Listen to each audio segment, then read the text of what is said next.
మిగతా అంశాల్లో కీలకమైన అంశాలు వద్దాం సార్. మే 13 పోలింగ్ జరగబోతోంది. ఈసారి ఆంధ్రప్రదేశ్ ఓటర్లు తిరిగి వైఎస్ఆర్ కాంగ్రెస్ పార్టీకి ఎందుకు ఓటేయాలంటే ఒక కీలక 3 అంశాలు ఏం చెప్తారు సార్? 300 ఉన్నాయి. ఎస్ సార్, చెప్పండి. దానికి కూడా నేను ముందన్న ఆన్సరే వస్తుంది. ఏదైతే సమాజానికి నిజమైన రాజకీయం ఏది అవసరమో అది పూర్తిగా 100% ఈరోజు జగన్మోహన్ రెడ్డి గారు అమలు చేయగలుగుతున్నారు. తన పార్టీని ఆ రకంగా మలిచారు. అండ్ ఓటర్కు సంబంధించినంత వరకు ఒక స్పష్టత ఉంది. జగన్ అంటే ఒక బ్రాండ్, ఇదిగో ఈయన ఇదేం తెలుస్తుంది, ఒక క్లారిటీ ఉంది. తను తయారు చేసుకున్న మేనిఫెస్టో ఏదనేది పూర్తి దాన్ని తూచా తప్పకుండా అమలు చేశాడు. చేయగలిగినవన్నీ చెప్పాడు, చెప్పినవి మాత్రమే చేశాడు, దానికి మించి కూడా చేశాడు. దానికి కనెక్టెడ్ అనుసంధానం అవసరమైన విషయాలు కూడా.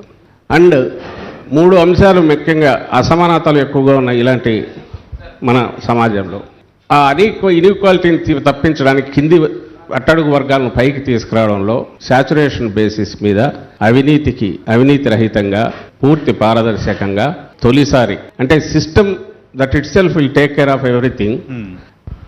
అంటే రాజకీయ పార్టీలు నాయకుల ప్రమేయం లేకుండా ఆ సంక్షేమ కార్యక్రమాలు ఏవైతే ఒక కుటుంబం యూనిట్గా తీసుకుని అట్టడుగు వర్గాలను డెవలప్ చేయగలిగిన కార్యక్రమాలు పూర్తిగా అమలు చేయగలిగాడు. అది కోవిడ్ తీసేస్తే 3 ఏళ్లలో చేసి చూపగలిగాడు. పరిపాలన డీసెంట్రలైజ్ చేశారు. అలాగే అట్టడుగు వర్గాలకు కేవలం ఏదో తాయిలాలు ఇవ్వడం కాకుండా వాళ్లకు సాధికారత కూడా కల్పించే దిశగా పెద్ద ముందడుగులు పడ్డాయి. అది అన్ని రకాలుగా కూడా పొలిటికల్గా కూడా మాకున్న పరిమితుల్లో నామినేటెడ్ పోస్టులో 50% రిజర్వేషన్, మహిళలకు కూడా 50% ఇస్తూ చట్టం చేసి అమలు చేయడం కావచ్చు. అలాగే మిగిలిన ఇప్పుడు ఇచ్చిన టికెట్లలో కూడా వీలైనంత వరకు సోషల్ ఇంజనీరింగ్ ఫాలో కావడము, బ్యాలెన్స్ చేయడానికి ట్రై చేయడం కావచ్చు.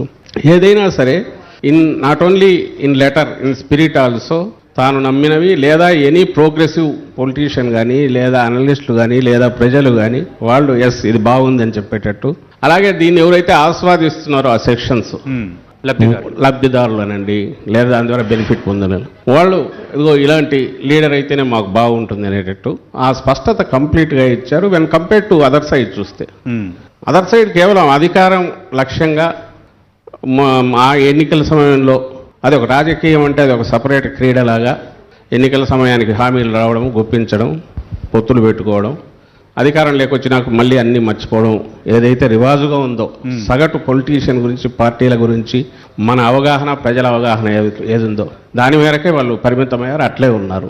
సో ఈ రెండింటి మధ్య ప్రజలకు చూస్తే ఇటుపక్క స్పష్టమైన ఇది ఉన్నాడు, అటుపక్క ఏమో స్పష్టత దేనికి ఉందంటే మోసానికో లేకుంటే చెప్పిన మాటలు తప్పడమో లేక రాజకీయం అనేది ఒక ఆటలాగా చూడడమో అధికారమే పరమావధిగా చేసే ఒక టీం అటువైపు ఉంది. కాబట్టి ఈ వైపు బ్రహ్మాండంగా కరెక్ట్ పిక్చర్ ఉంది. ప్రజలు దీన్ని ఆదరిస్తారని నమ్మకం ఉంది.